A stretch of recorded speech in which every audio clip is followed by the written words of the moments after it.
Hein? Un petit sourire, frères et sœurs. On est dans la maison de Dieu. Amen. Seigneur. Mon cœur, il est dans la joie quand on me dit « Allons à la maison de l'Éternel ». Gloire au Seigneur. Que Dieu nous bénisse ce matin. Nous avons besoin de la bénédiction du Seigneur. La Bible dit que la bénédiction de l'Éternel, elle n'est suivie d'aucun chagrin. Gloire au Seigneur. Il y a de la puissance dans la parole de Dieu. Il y a de la puissance dans la bénédiction du Seigneur. Et nous avons tous le même désir ce matin. C'est la bénédiction du Seigneur. Amen. On désire que Dieu nous bénisse, que Dieu nous remplisse de sa grâce. Vous savez, dans nos réunions, il y a 3 temps dans nos réunions. Il y a le temps des chants. Et c'est important, le temps des chants. Vous savez, des fois, on le dit souvent, nous, on va chanter des cantiques pour disposer nos cœurs. Mais quand les hommes qui ont été établis dans l'Ancien Testament pour la direction des chants ne chantaient pas pour disposer leur cœur, ils chantaient pour louer et pour adorer Dieu. Amen. David était dans l'affaire. Asaph était dans l'affaire. Et même quand les fêtes avaient été négligées, et puis quand le peuple venait à la repentance, et quand il rouvrait encore les portes du temple, et quand il rétablissait les fêtes en Israël, il ramenait les chants de louange, il ramenait les cantiques. On loue Dieu par nos chants. On glorifie le Seigneur. Vous savez, on ne chante pas pour se distraire, mais les chants doivent remplir nos cœurs. Et il y a aussi le deuxième temps dans la réunion, c'est le temps de la parole de Dieu, qui est le meilleur, qui est le plus important. Le temps de la parole de Dieu est irremplaçable. Et ensuite, il y a le troisième temps, c'est la prière. Amen.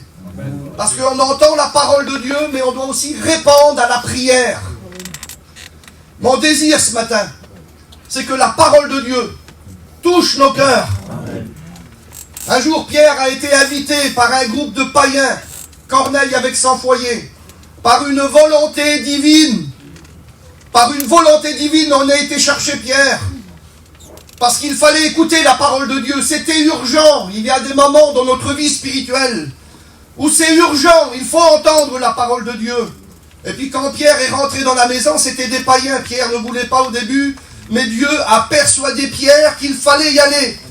Dieu est capable de persuader nos cœurs.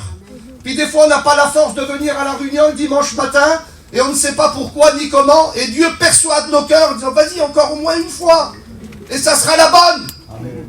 Amen. Et puis voilà que Pierre, il arrive, persuadé par le Seigneur, par l'action divine, il ouvre la porte de la maison de Corneille. Il habitait à Césarée, au bord de la mer.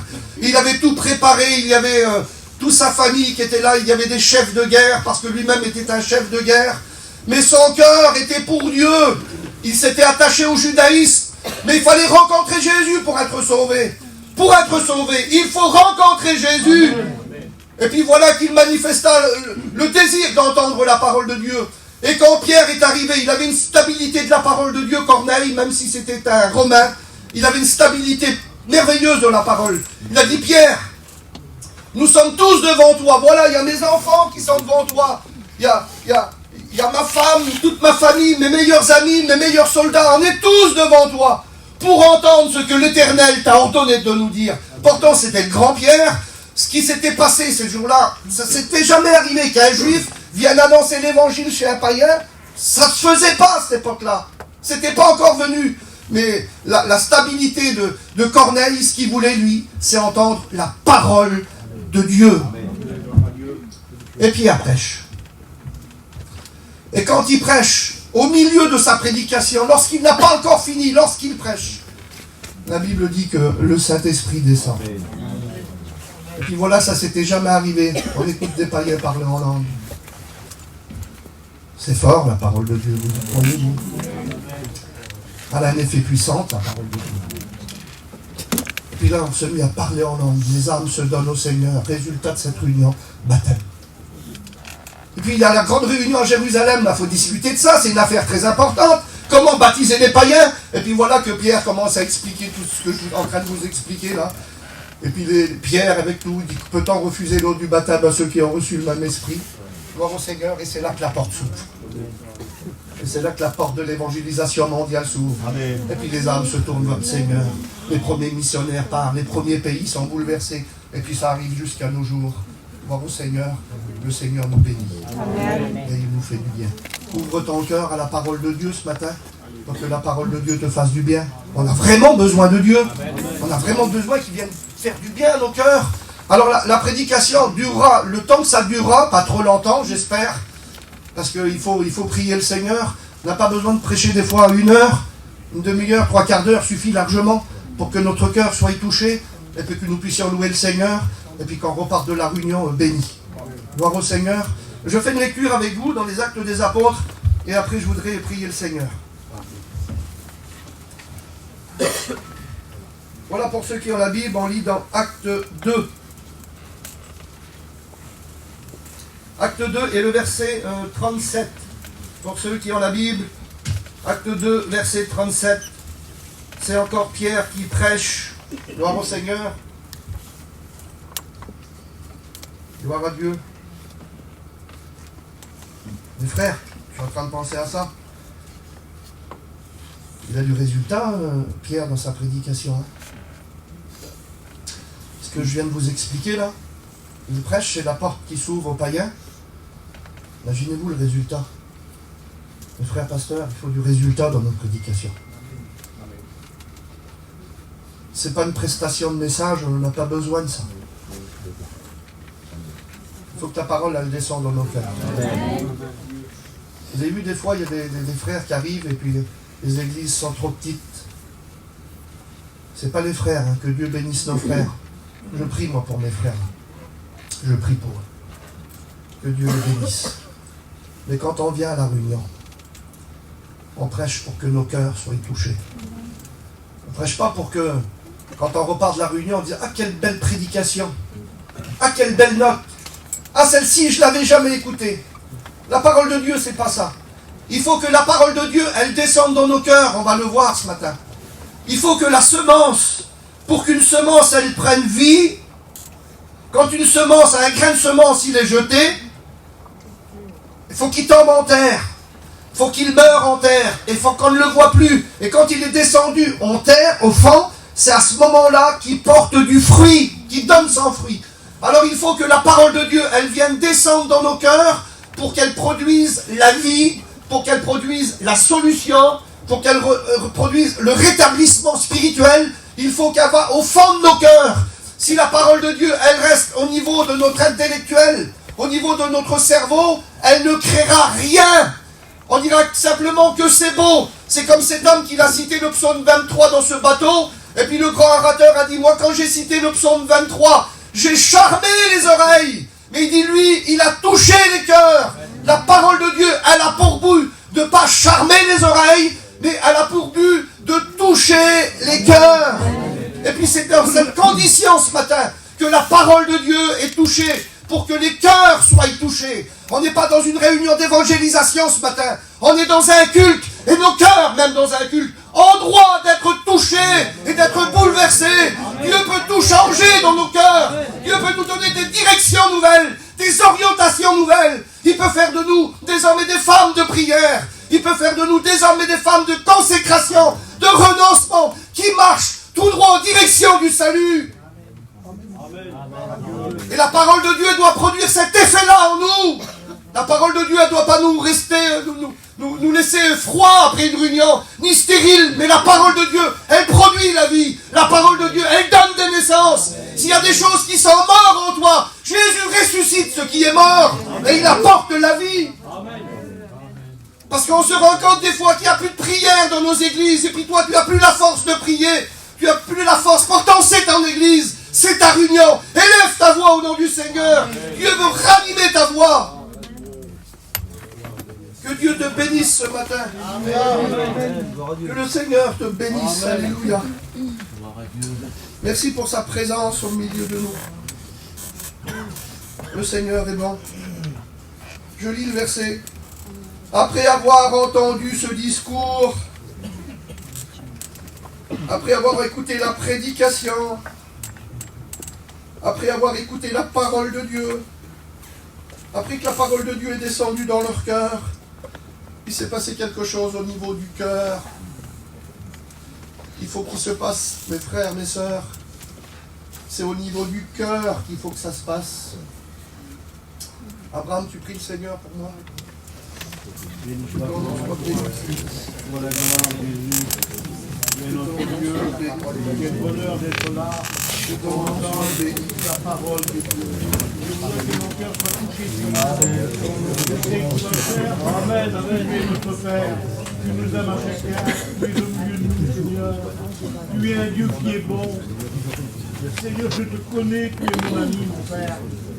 Quel bonheur de t'avoir trouvé, d'avoir reçu le baptême de l'Esprit, d'avoir été né de nouveau à cause de ta parole. Béni pour nous ce matin, que ces mots soient les mots de la parole de Dieu. Et je le crois que tu vas le voir de ton Esprit Saint, parce que toi tu veilles sur ta parole. Bénis ton serviteur, bénis ton Église. Chacun de nous ici présents, on a besoin de recevoir la bénédiction de Dieu. Et que nos cœurs soient touchés par la parole de Dieu. Et que chacun reçoive sa bénédiction. La réponse qu'il attend, tu la donnes ce matin à chacun de nous. Tu es Dieu, tu es saint. Je te remercie d'être là. Amen. Quel bonheur de te connaître, Jésus. Merci, Seigneur. Amen. Amen. Amen. Amen.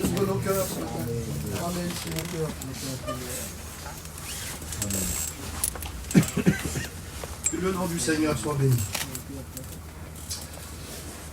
On est devant des réalités de la parole de Dieu. Usure le cœur, vivement touché. C'est la force de la parole de Dieu. Et là encore, nous sommes devant un miracle à Jérusalem, à la chambre haute, lorsque les 120 ont reçu le baptême du Saint-Esprit.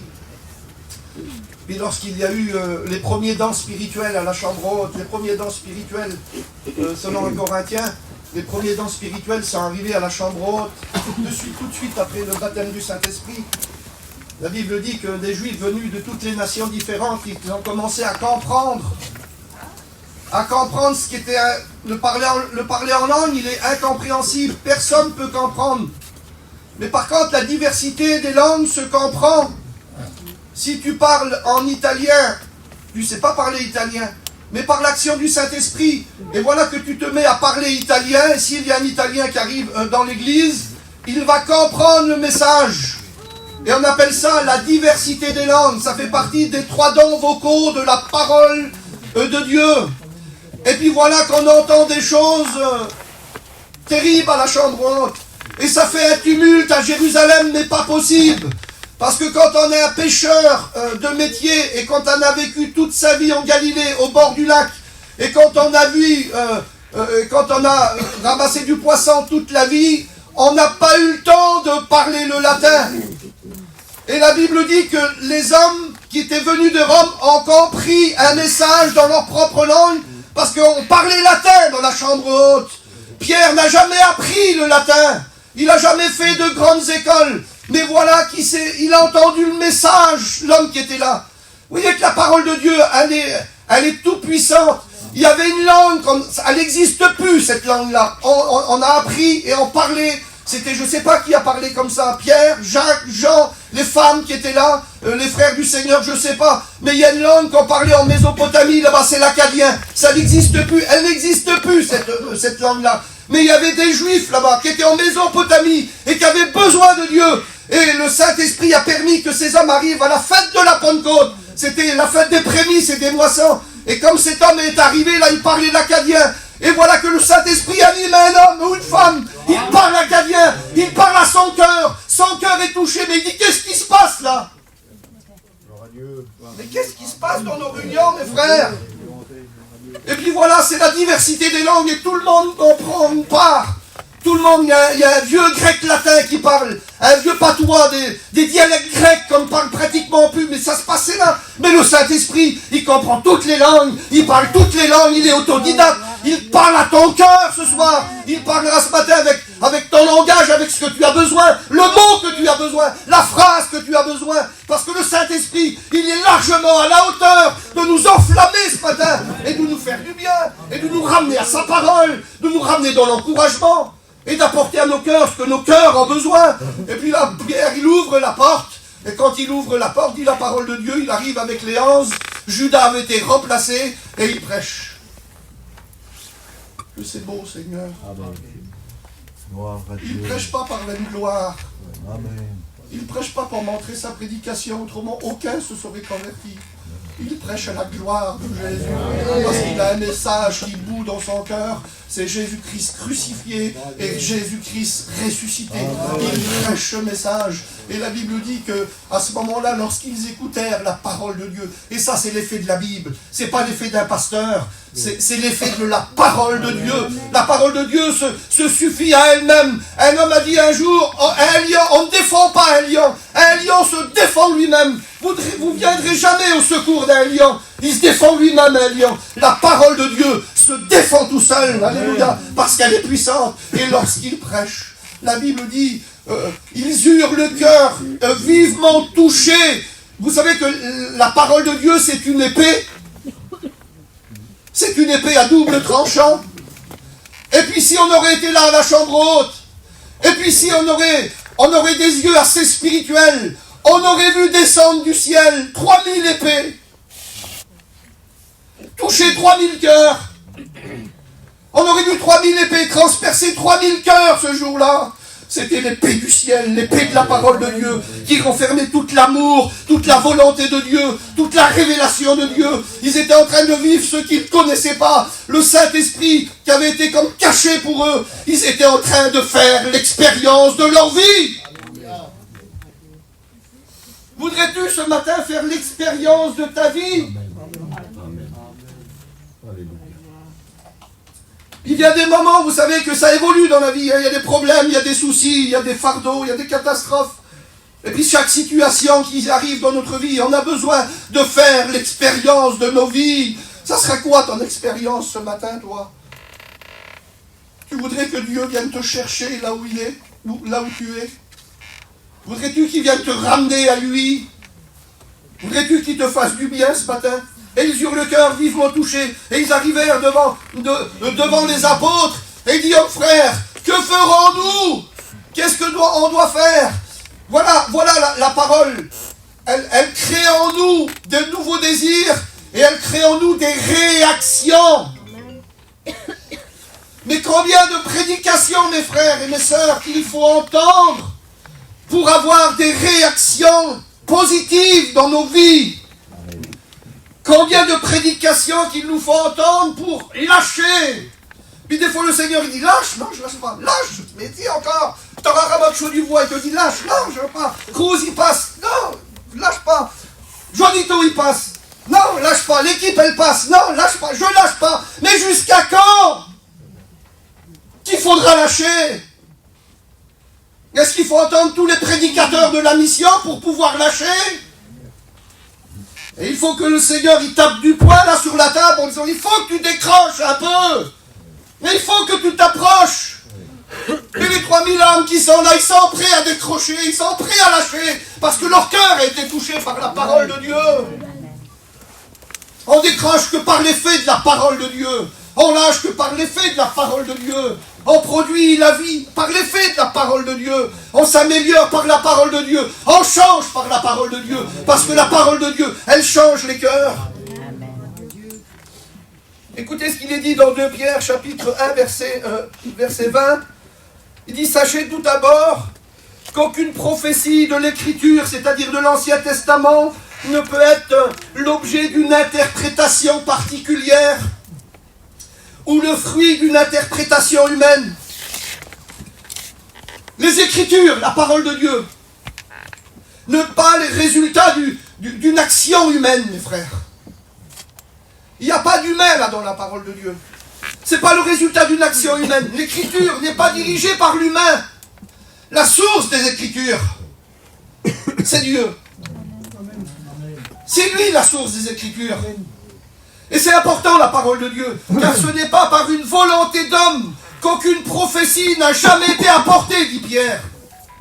L'Écriture n'a jamais été apportée parce que les hommes voulaient la Bible. On n'a pas frappé à la porte de Dieu en disant « Dieu, voilà, je voudrais ta parole, crée-nous une Bible, fais-nous 66 livres afin que nous écoutions ta parole. » Mais ce n'est pas été par une volonté humaine, mais c'est une action de Dieu, cela. Et tout ce qui se passe dans nos cœurs, dans nos vies, doit être fait par l'action des Écritures. Et la Bible dit, mais c'est poussé par l'Esprit que des hommes ont parlé de la part de Dieu. Amen.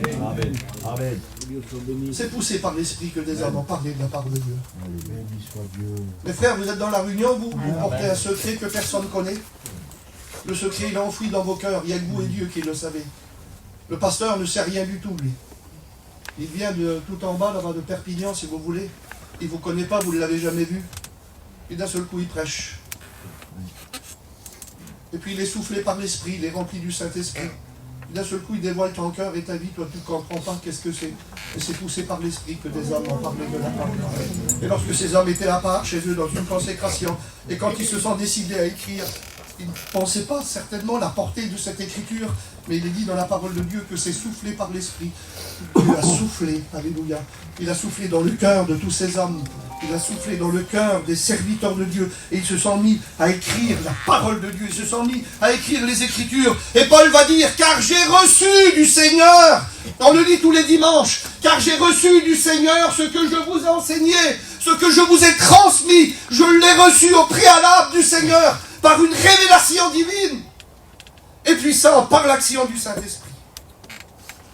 Mes frères, il y a eu des prophéties messianiques dans la parole de Dieu. Et ces prophéties messianiques sont importantes. Vous prenez Ésaïe, il a prophétisé, Ésaïe chapitre 53, 750 ans avant la venue du Messie. Et il prophétise par l'action du Saint-Esprit. Ça n'a pas été une action humaine, là. Mais c'était vraiment une action forte du Saint-Esprit. Il dépeint le Messie souffrant. Il dépeint la croix du calvaire, la souffrance de Jésus, ce qu'il va endurer, ce qu'il va porter, son ignominie, sa honte à la croix du calvaire. Il prophétise. Il ne sait pas peut-être l'importance de sa prophétie, mais c'est poussé par l'Esprit qu'il écrit. 1000 ans avant, c'est David qui écrit. Il écrit le psaume 22. Il écrit la croix du calvaire. Il dépeint la croix du calvaire, les mains percées, mieux que les évangélistes du Nouveau Testament encore. Mais il est vraiment poussé par l'action divine. Ça vaut pas le coup, mes frères, mes sœurs, de désirer que les portes de nos cœurs soient vraiment ouvertes à la porte, à l'action du Saint-Esprit. Pour prêcher, mes frères, on n'a pas besoin de l'action du Saint-Esprit. On n'a pas besoin de ça dans nos cœurs pour que les cœurs soient révélés. Amen. Amen. Gloire à Dieu. Un frère a dit un jour, parce qu'il y avait un frère qui lisait la parole de Dieu, ça durait tard le soir, et le frère il disait, pourquoi tu ne regardes pas plutôt sur l'IA, l'intelligence artificielle, ça irait plus vite. Et le frère il a dit, oui mais le message de l'intelligence artificielle, il ne descend pas dans le cœur. Et le Saint-Esprit, lui, il a la capacité, mes frères, de faire rentrer la parole dans le cœur. L'intelligence artificielle, elle va nous troubler, elle va mettre tout au niveau du cerveau, tout ça, on ne comprend rien du tout. Mais quand on comprend la parole de Dieu, vous prenez un illettré, faites-le étudier sur l'IA pendant 8 jours, il ne sera pas capable de dire 3 paroles. Vous prenez le même illettré, vous le mettez derrière le micro, mais si par contre le Saint-Esprit est descendu dans son cœur, il vous tiendra 1 heure. Mais c'est ça la différence, mes frères. Et c'est ce qu'il nous faut. C'est le Saint-Esprit dans nos vies.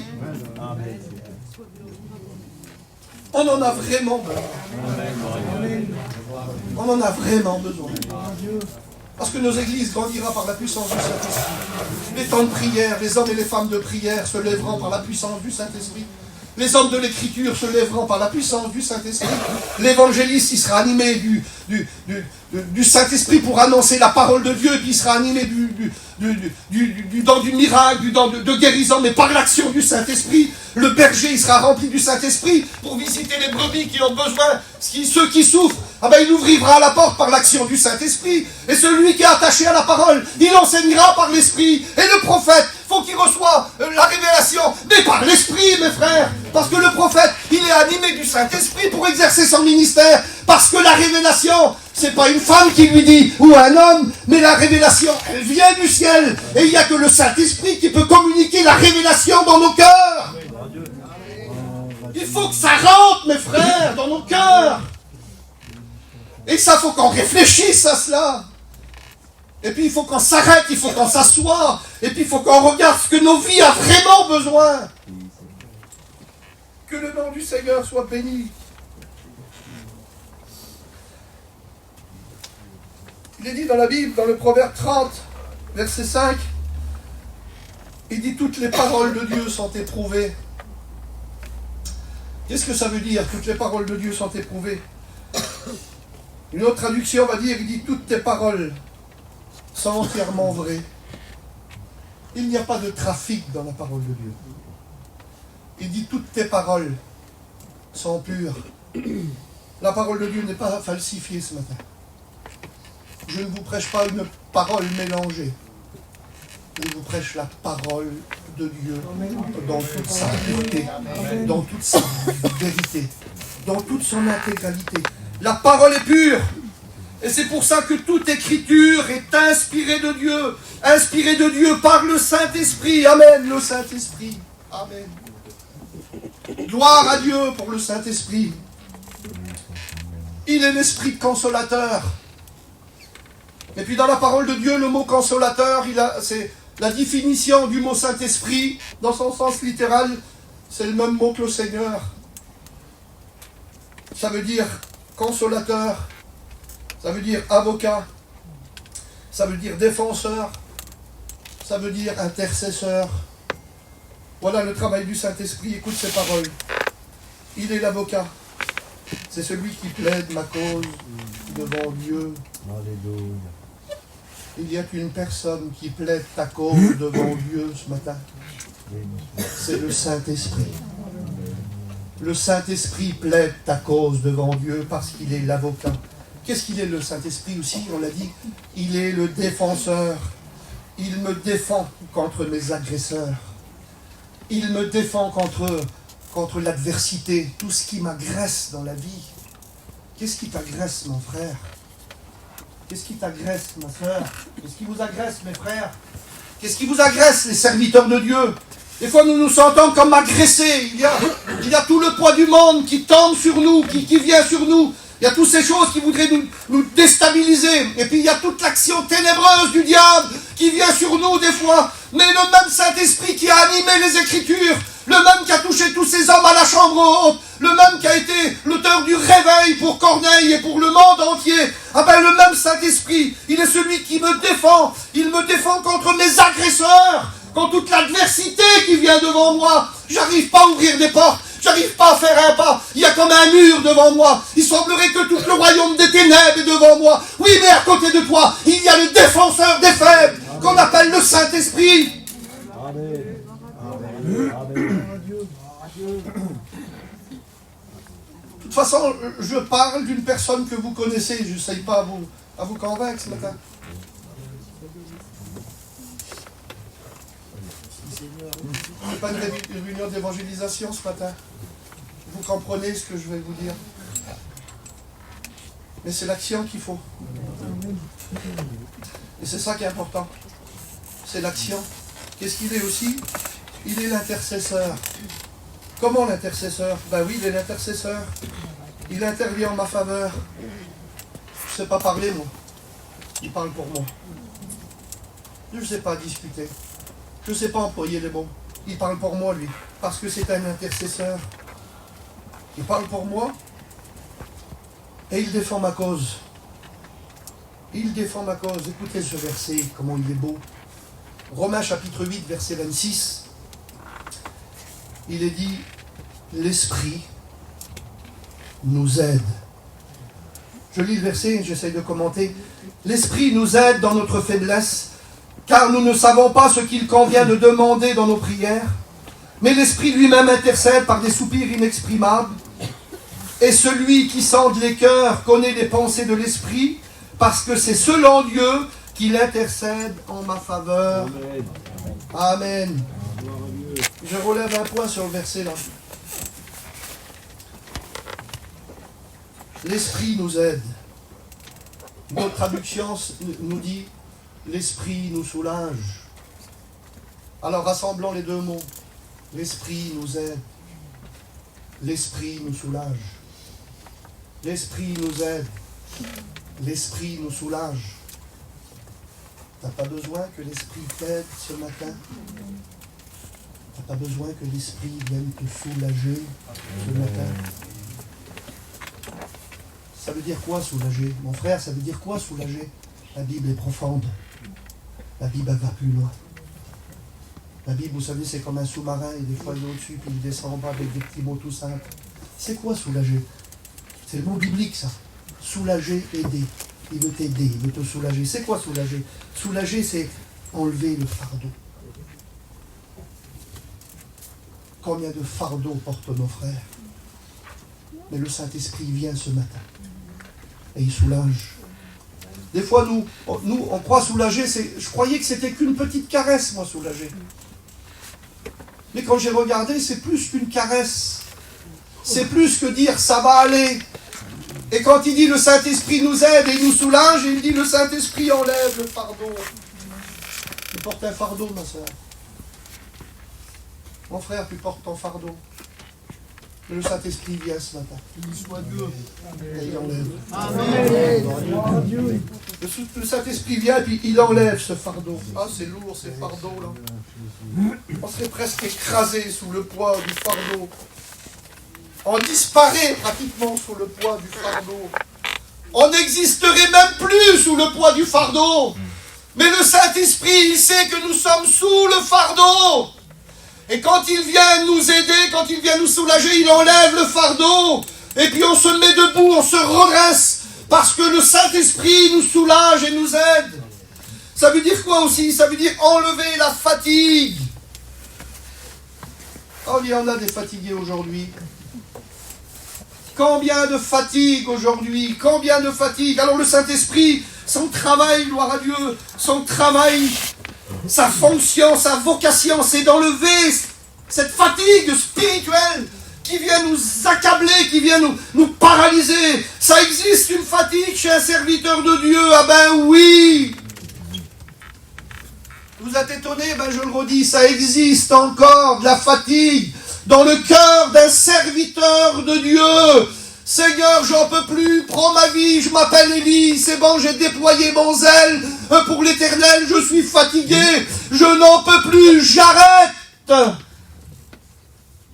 C'est un Jérémie qui dit, je ne pourrai plus faire mention de toi, c'est fini, il est trop dur, je suis fatigué. C'est un Ésaïe. Imaginez-vous les noms là. Élie, Jérémie, Ésaïe. Ésaïe, il a tellement besoin, il faut que Dieu arrive. Il dit, attends, mon Ésaïe, écoute-moi voir un petit peu. 41-10. Ne crains pas. Ne crains pas. Il dit, je te soutiens de ma droite triomphante. Jamais je te laisserai tomber. Je serai avec toi. Ne promène pas des regards inquiets, sois pas inquiet. Je te soutiens de ma droite triomphante. Ah, mon Ésaïe, continue, va. Ah, puis c'est beau. C'est bon, la parole de Dieu. Alors, il enlève les fardeaux. Ça veut dire quoi aussi? Mais c'est biblique ce que je dis là, c'est les significations bibliques des versets dans leur texte littéral. Ça veut dire quoi? Ça veut dire enlever la souffrance. Seigneur, c'est possible? Vous avez vu combien de frères et sœurs souffrent? On aurait bien envie de les prendre dans les bras puis d'enlever leur souffrance, mais on ne peut pas. On leur prodigue tous les besoins nécessaires, notre présence, mais on ne peut pas. Mais le Saint-Esprit, lui, il nous aide, il nous soulage, il peut enlever des souffrances dans les cœurs qui sont déchirés par la vie. Et le travail du Saint-Esprit, c'est pas déplacé ce que je dis ce matin. Je le dis avec respect. C'est que le Saint-Esprit, il peut enlever des cœurs, des souffrances, même des souffrances morales. On a écouté, mes frères, dans les témoignages hier, il y a aussi des souffrances morales que des chrétiens, des chrétiennes, ils sont en train de vivre. Il y a des angoisses, des fois qui paralysent des chrétiens, des chrétiennes, voire des serviteurs de Dieu. On appelle ça des souffrances morales. Mais le Saint-Esprit, il est dans la capacité d'enlever, de soulager ces souffrances morales qui nous poursuit. Des fois, ça dure des mois et des mois. Mais le Saint-Esprit, il arrive, il est là ce matin. Ça veut dire quoi aussi? Ça veut dire aussi libérer d'une souffrance, libérer d'un poids. Alors là, on comprend le verset qui nous dit « Et l'Esprit nous aide, alléluia, dans notre faiblesse. » Alors je vais m'arrêter sur le mot faiblesse, là, et je vais trouver ça dans la Bible. Il nous aide quoi? C'est quoi là? Il nous aide dans notre faiblesse. Ça veut dire quoi? J'ai marqué ça. Et puis c'est la parole de Dieu. C'est quoi la faiblesse? Il nous aide dans notre manque de force. Tu n'as plus la force ce matin. Si tu serais courageux ou courageuse, tu ne partirais pas de ce lieu sans crier au secours. Tu ne partirais pas dans ce lieu. Si tu serais un peu intelligent ou intelligente, tu ne partirais pas de l'église sans avoir crié à Dieu, parce que Dieu est en train de te dire par le Saint-Esprit qu'il veut te redonner de la force. Ça veut dire quoi aussi faiblesse? Ça veut dire maladie, infirmité. Ça veut dire qu'il me soulage dans ma faiblesse, dans ma maladie, dans mon infirmité, dans ce que je suis en train de vivre. Mes frères, il y a des frères, des sœurs qui passent par la maladie, qui passent par la souffrance, qui passent par l'infirmité. Mais le Saint-Esprit nous soulage quand on passe par de tels chemins. Dommage qu'il n'y a pas assez d'amen parce que j'ai dû me tromper de message. Je comprends pas.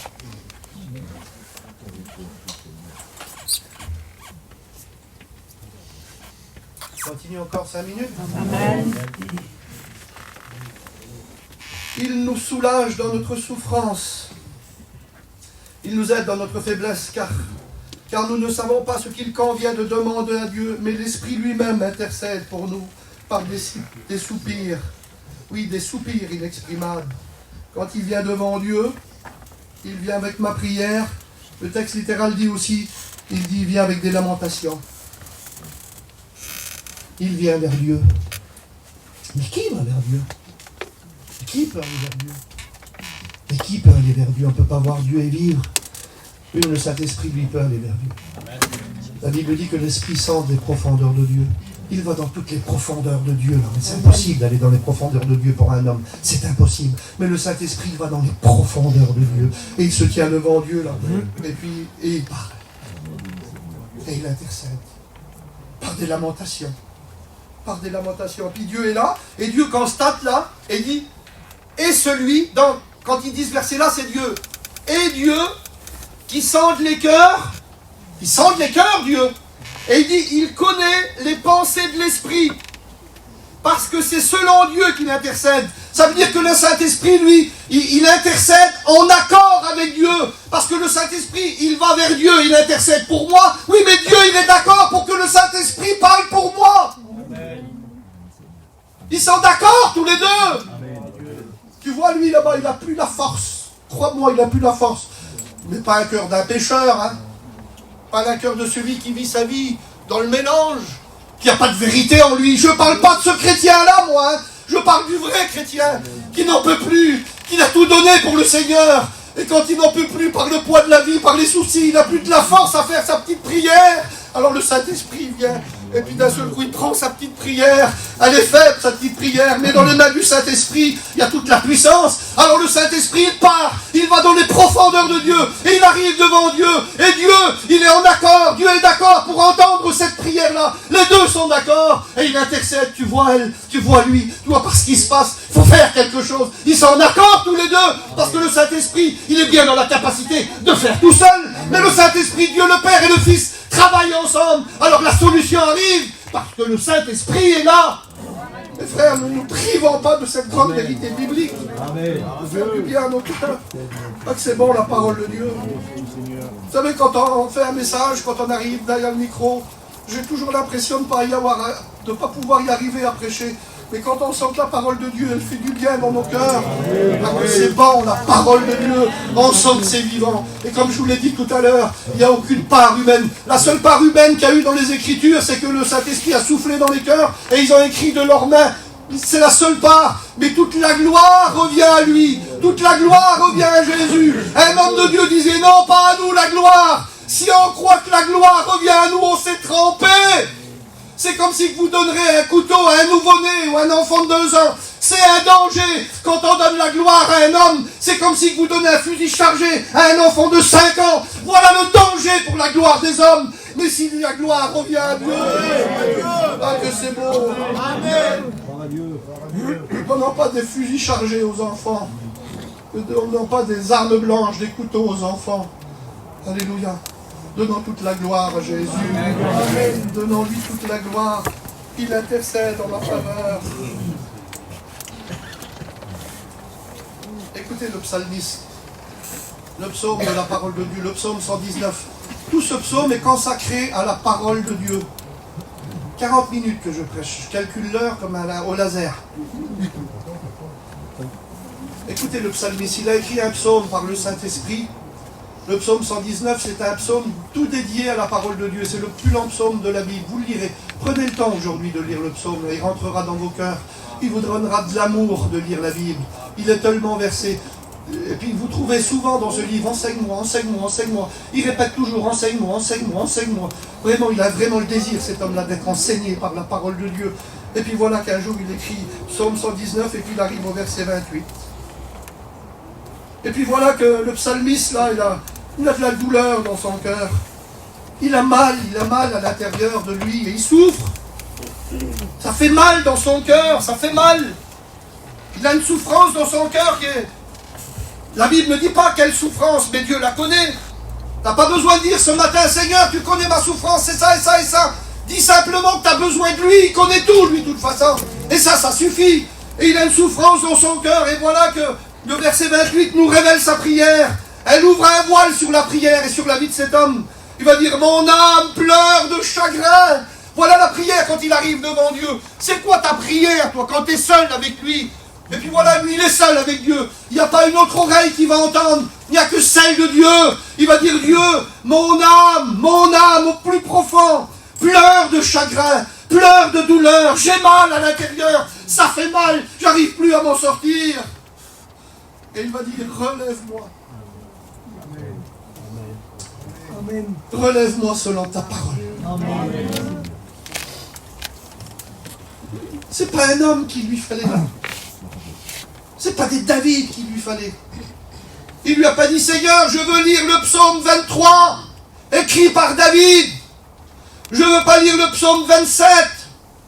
Je veux pas lire quand un malheureux crie, l'Éternel l'entend. Seigneur, c'est toi que je veux. Relève-moi, oui, mais avec ta parole. Vous avez vu des personnes, ils viennent à la réunion, vous lui dites une fausse doctrine. Vous lui dites quelque chose qui n'est pas biblique, il met dans son cœur et il croit que c'est bon, lui. Faux! Il faut être relevé selon la parole de Dieu.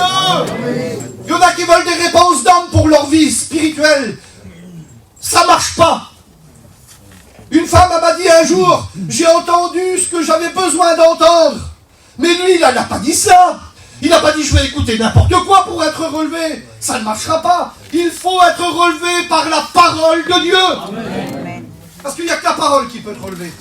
Et à partir d'une réunion, tu peux te relever. À partir de la parole, tu peux te relever ce matin.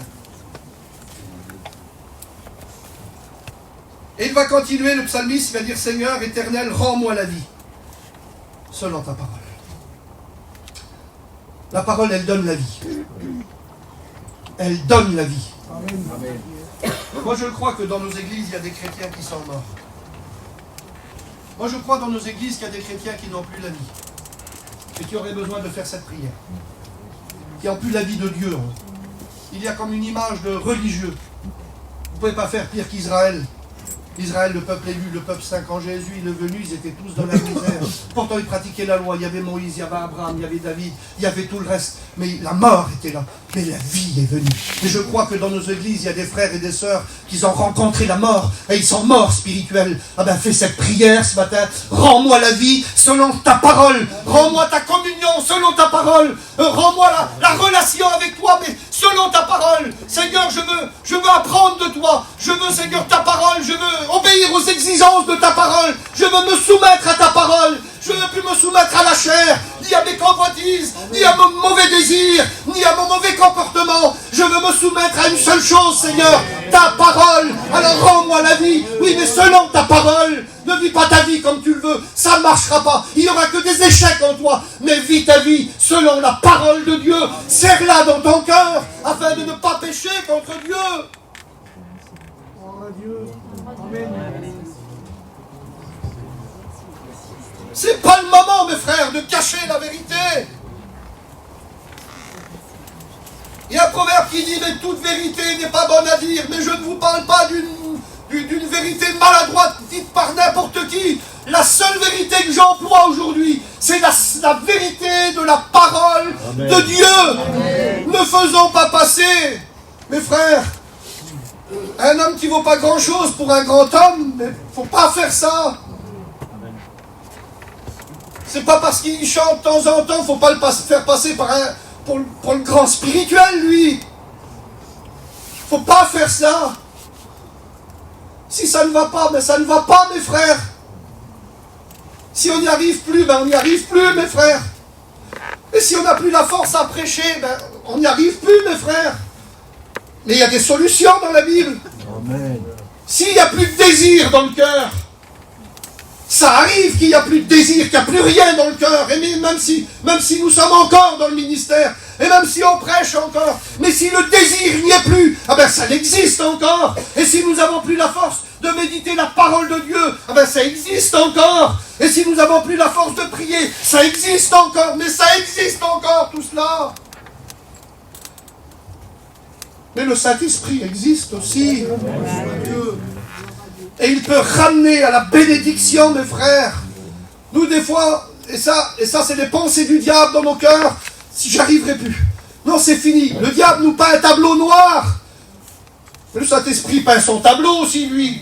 Il met de la couleur, il met de l'énergie, il met du courage, il donne des messages, il donne des solutions, il te redonne la force. Et quand Élie n'en pouvait plus, et quand Élie a passé à la montagne d'Horeb là-bas, il lui a donné un message. Il a dit, c'est pas fini pour toi, il faut que quelqu'un te remplace. Tu as un roi à établir. Il demandait la mort. Hier, il loindait le nouveau roi, l'homme de main. Il a quitté son manteau, il l'a passé à Élysée. Il a reçu une double portion de son esprit. Il est monté tout vivant au ciel, dans un char de feu. Il relève le Seigneur. Et puis le Jérémie, là, que tout à l'heure, qui avait plus envie de prêcher, ben, il a continué à prêcher jusqu'à sa mort. Et puis le grand Ésaïe, ses prophéties ne sont pas annulées. On les a lues encore ce matin. Ésaïe 53, les prophéties messianiques. On appelle le livre d'Ésaïe l'évangile du Nouveau Testament. Tellement que ces prophéties messianiques sont précises et claires. Ils n'ont jamais arrêté, ces hommes-là. Ils ont été découragés, ils ont été fatigués, mais ils ont été relevés. L'orgueil dira, moi je suis jamais fatigué. Moi j'ai toujours envie de lire et prier. Moi je baisse jamais les bras, tu sais. Hein, moi je suis pasteur de telle église, je travaille missionnaire à droite et à gauche. Tu sais, moi je fais ça. J'ai prêché là, l'autre s'est converti. J'ai prêché là, l'autre s'est converti.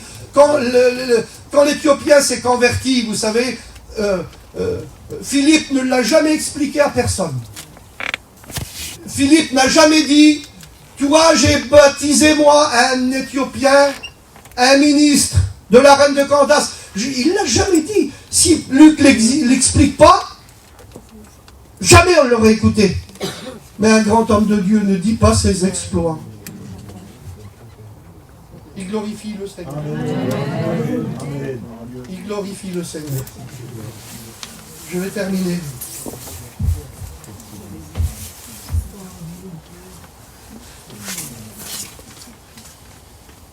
On va terminer, ça va être trop long. Seigneur, de te faire du bien ce matin. Amen. Seigneur, je voudrais remplir ton cœur et ta vie. La parole de Dieu, mes frères, a un effet puissant. C'est-à-dire qu'à partir d'une réunion, tout peut changer. La solution, c'est la seule. La solution, c'est la parole. La parole vivante. Le Seigneur veut nous faire du bien. Si le Seigneur nous parle ainsi, c'est parce qu'il veut nous faire du bien. C'est qu'il veut relever, qu'il veut bénir. Et qu'il veut te dire que pour toi, c'est pas fini. Tu vas lever ta voix. Pour arriver à midi, on a 40 minutes de prière. Si tu pries 1 minute, on peut écouter 40 prières. C'est pas mal 1 minute par prière. On peut écouter 40 prières ce matin. À 1 minute par prière. Alors dépêche-toi. Prends ta minute. Prends ta minute. N'aie pas peur. Coupe le devant à l'autre. Vas-y. C'est le besoin de ton cœur. Vas-y. Ne regarde pas. Oh, juste ce matin, là, vas-y. Respecte pas. Élève ta voix au Seigneur. Crie à Dieu de tout ton cœur. Ne tracasse pas pour l'autre. Mais dis ce qu'il y a sur ton cœur. Et le Saint-Esprit intervient. On prie Jésus.